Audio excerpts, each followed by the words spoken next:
बिजली के लगातार दाम इस बार बढ़ाए गए हैं 7 साल बाद हरियाणा में, जिसको लेकर विपक्ष जो है सरकार को घेरा। हमारे साथ महिपाल ढांडा इस समय कैबिनेट मिनिस्टर मौजूद है। सर, कल इनेलो की तरफ से भी प्रोटेस्ट किया गया है। कांग्रेस सभी लोग इस चीज को लेकर विरोध जता रहे हैं कि 7 साल बाद जो रेट बढ़ाए गए हैं बिजली के, इससे जो है बोझ बढ़ रहा है। सरकार ने दावे वादे तो कुछ और किए थे, लेकिन ये बिजली के रेट क्यों बढ़ाए?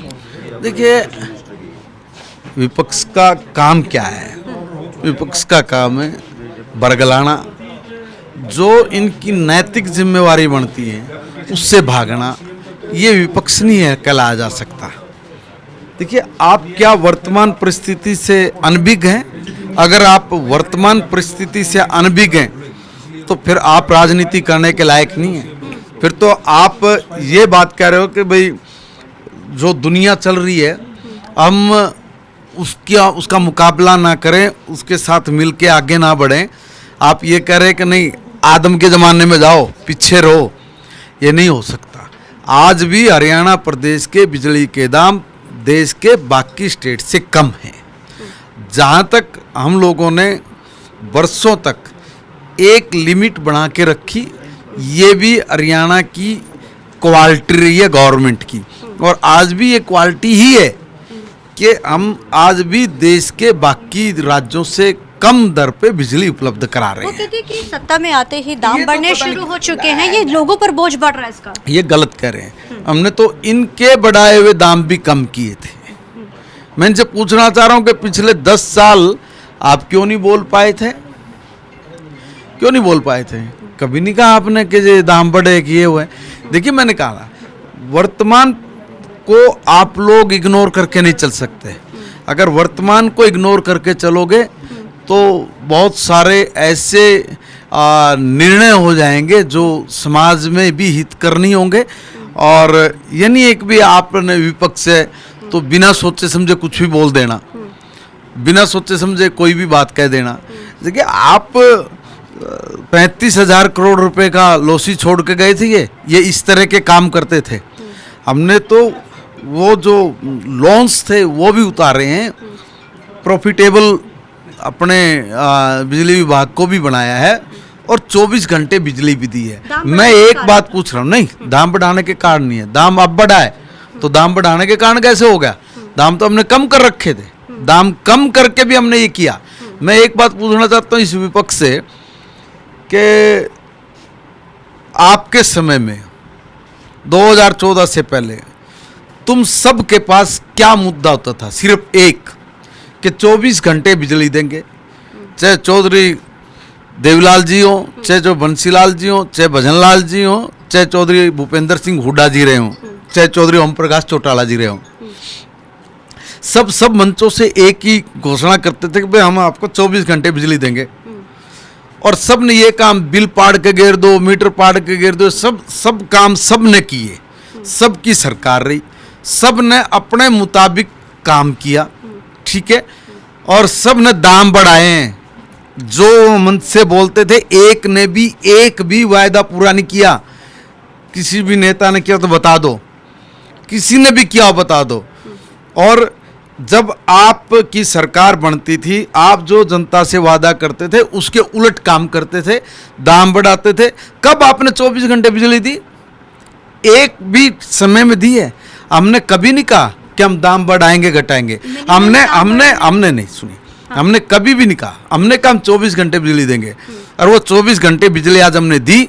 नतीजा ये निकला, हरियाणा प्रदेश से सब नेताओं के मुद्दों में से 24 घंटे बिजली देंगे ये मुद्दा खत्म हो गया है। एक बात। और बिना रेट बढ़ाए हमने 24 घंटे बिजली दी है। सब स्टेटों से कम दाम पे दी है। आज भी बाकी स्टेटों से कम हमारी बिजली है, सस्ती है बाकी स्टेटों से। मगर मैंने कहा ना, वर्तमान को भी, और वर्तमान की जो चुनौती चैलेंज है, हम उनको भी इग्नोर नहीं कर सकते। इसलिए जहाँ जिस चीज़ की आवश्यकता होती है, कभी कम कभी ज़्यादा ये करना ही पड़ता है। ये रेट्स तय करने वाले जो एजेंसीज हैं, उनका भी कुछ निर्णय होता है। इसलिए विपक्ष हर बात बिल्कुल सही कहेगा। विपक्ष ने ये क्यों नहीं कहा कि नहीं, जरूरत थी तो दाम बढ़ा है, और बड़ा है तो हम इसका स्वागत करते हैं। हालांकि करना नहीं चाहिए, बात ना करना चाहिए, मगर एक एक एक वो तो हो कि भाई आपकी समझ तो हो कि भाई आप इसमें भी कम कर दो, इसमें कम, तो आप क्या चाह रहे हो कि भाई प्रदेश कर्ज के बोझ तले दब के मर जाए।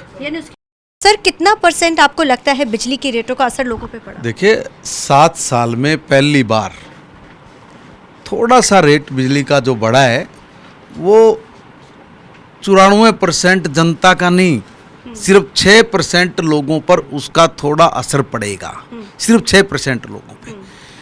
और वो 6% लोग भी वो हैं जो इसको देने में सक्षम भी हैं और संपन्न भी हैं। इसमें हमने किसी गरीब या मध्यम वर्गीय लोगों का इस पर कोई असर नहीं है। और बिल्कुल मिनिमम रेट जो बढ़ा है वो भी जो देश में तब भी ये जो 6% लोगों के लिए जो ये दाम बढ़ा है ये तब भी देश के बाकी प्रदेशों से कम है अभी भी बिजली की दर। हट के सवाल है, राव इंद्रजीत का जो डिनर डिप्लोमेसी है बड़ी चर्चाओं में है, कांग्रेस के कितने विधायक मुझे तो तक पहुंचे। जानकारी जी कौन सा डिनर डिप्लोमेसी है, मैं तो बेरा भी नहीं, बनाने की कोशिश भी की जा किस चीज़ का मैं जानकारी भी नहीं है। देखो मैं एक बात बताता हूँ, अब मैं आप भी आते जाते हो, हर पल लोगों से घिरे होते हैं। अब हमें तो ये भी नहीं पता होता कि रोटी कब खानी है, और डिनर डिप्लोमेसी हमें तो पता भी नहीं कब होगी। अभी ये पहली बार मैं तो आपसे सुन रहा हूँ कौन सी डिनर डिप्लोमेसी है, आपसे रखने के बाद ही पूछूंगा क्या हुआ है। मुझे कोई जानकारी नहीं है ये, और रियली में जानकारी नहीं है, मतलब रियली में मैं कभी भी, देखिए इस तरह की जो बात होती है मैं कभी इन पसड़ों में पड़ता ही नहीं।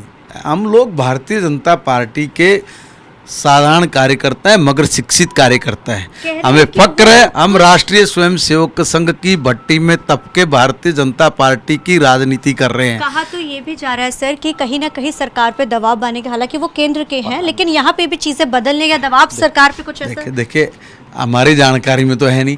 अब देखो मैं भी सरकार का अंग हूँ, मेरे पे तो कोई प्रेशर नहीं किसी का। ये सब पता नहीं कहाँ हवा में बात चलती रहती होंगी या सही होती होंगी, जो चल रहा होगा। आप इन चक्रों में नहीं पड़ते कभी भी। तो ये थे हमारे साथ बात करने के लिए महिपाल ढांडा सर, कैमरामैन अर्जुन के साथ चंडीगढ़ से TV9 के लिए अमनप्रीत कौर।